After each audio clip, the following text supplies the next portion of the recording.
अब जाहिर है सवाल तो उठेंगे ही, क्योंकि बीजेपी को 3,112 करोड़ रुपए चुनावी चंदे के रूप में मिले। वो सिर्फ 9 ट्रस्टों से ही मिले। उसमें भी एक ही ट्रस्ट ने 2,668 करोड़ रुपए से ज्यादा का चंदा दिया। आखिर किस ट्रस्ट ने किस पार्टी को कितना चंदा दिया? और यह सवाल क्यों उठ रहे हैं कि सत्ताधारी बीजेपी डरा धमका कर कंपनियों से चंदा वसूलती है? यह रिपोर्ट जरा देखिए।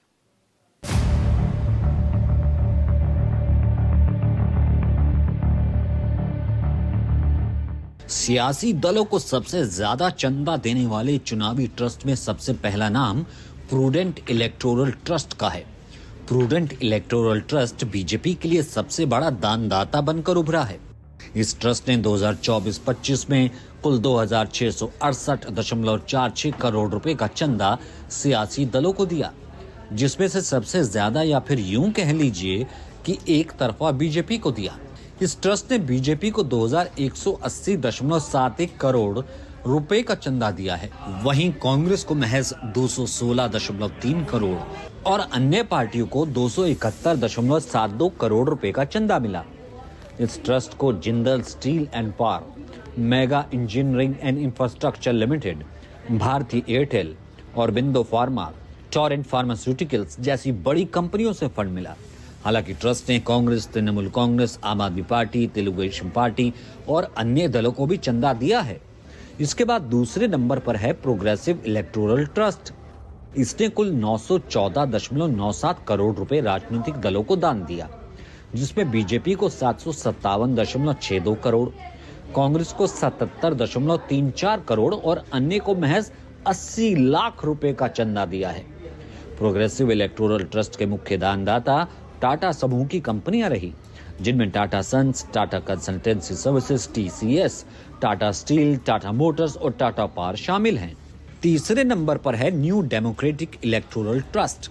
इस ट्रस्ट ने कुल 160 करोड़ का चंदा दिया है, जिसमें बीजेपी को मिले 150 करोड़, वहीं महज 5 करोड़ कांग्रेस को और बाकी के 5 करोड़ दूसरी पार्टियों को दिया गया। इस ट्रस्ट के मुख्य दानदाता महिंद्रा समूह की कंपनियां हैं। चौथे नंबर पर है हारमानी इलेक्टोरल ट्रस्ट, जिसने 35.65 करोड़ का कुल चंदा दिया। इसमें से 30.15 करोड़ बीजेपी को, वहीं इस ट्रस्ट ने कांग्रेस को कोई चंदा ही नहीं दिया। बाकी का 5 करोड़ 50 लाख दूसरे दलों को दिया। इसके प्रमुख दानदाता भारत फोर्स, सालोहा एडवांस्ड मटेरियल्स और कल्याणी स्टील हैं। इसके बाद नंबर आता है ट्रायम्फ इलेक्टोरल ट्रस्ट का, जिसने कुल 25 करोड़ रुपए का चंदा दिया है। इसमें से 21 करोड़ बीजेपी को। इस ट्रस्ट ने भी कांग्रेस को कोई चंदा नहीं दिया। बाकी के 4 करोड़ दूसरी पार्टियों को मिला। इसका सबसे बड़ा दानदाता CG power and industrial solutions है। छठे नंबर पर है समाज इलेक्टोरल ट्रस्ट एसोसिएशन। इसने कुल 6 करोड़ का चंदा दिया, जिसमें से आधा यानी 3 करोड़ बीजेपी को गया। कांग्रेस का हाथ यहां भी खाली रहा। बाकी के 3 करोड़ दूसरी पार्टियों के खाते में गए।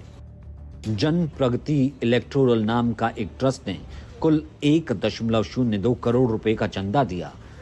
इसने न तो बीजेपी को दिया न ही कांग्रेस को। इसने तकरीबन सारा चंदा करीबन 1 करोड़ रुपए शिवसेना को दिया। इस ट्रस्ट के मुख्य दानदाता KEC इंटरनेशनल लिमिटेड हैं। जन कल्याण इलेक्टोरल ट्रस्ट ने कुल 19 लाख का चंदा दिया, जिसमें आधे बीजेपी को, आधे कांग्रेस को। इस ट्रस्ट को फॉरवेयर बिजनेस सॉल्यूशंस नाम की कंपनी से पैसे मिले थे। आखिर है इंजगाटिंग इलेक्टोरल ट्रस्ट, जिसने 7.75 लाख का कुल चंदा दिया। इसने सारा का सारा चंदा बीजेपी को दिया। हालांकि 4 ट्रस्ट जनहित, परिवर्तन, जय हिंद और जय भारत ने साल 2024-25 में किसी भी पार्टी को कोई चंदा नहीं दिया। खैर, आंकड़े बताते हैं कि चुनावी चंदा साफ तौर पर एक तरफा सत्ताधारी बीजेपी को गया है। ट्रस्ट, वैसे तो ये ट्रस्ट के ऊपर निर्भर करता है कि वो किसे और कितना चंदा दे, किसे ना भी दे, लेकिन उनके चंदा देने के तरीके संदेह और विवादों में जरूर आ जाते हैं। रिपोर्ट देखिए ना आपने, क्योंकि सबसे ज्यादा चंदा सत्ताधारी बीजेपी को मिला है।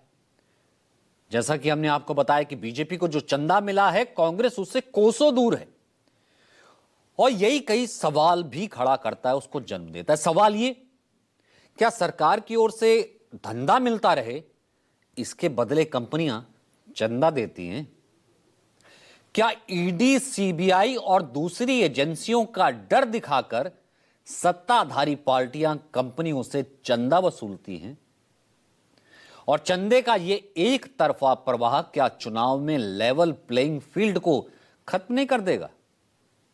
क्योंकि दूसरी पार्टियों के पास जब पैसा ही नहीं रहेगा तो चुनाव प्रचार कैसे करेंगी?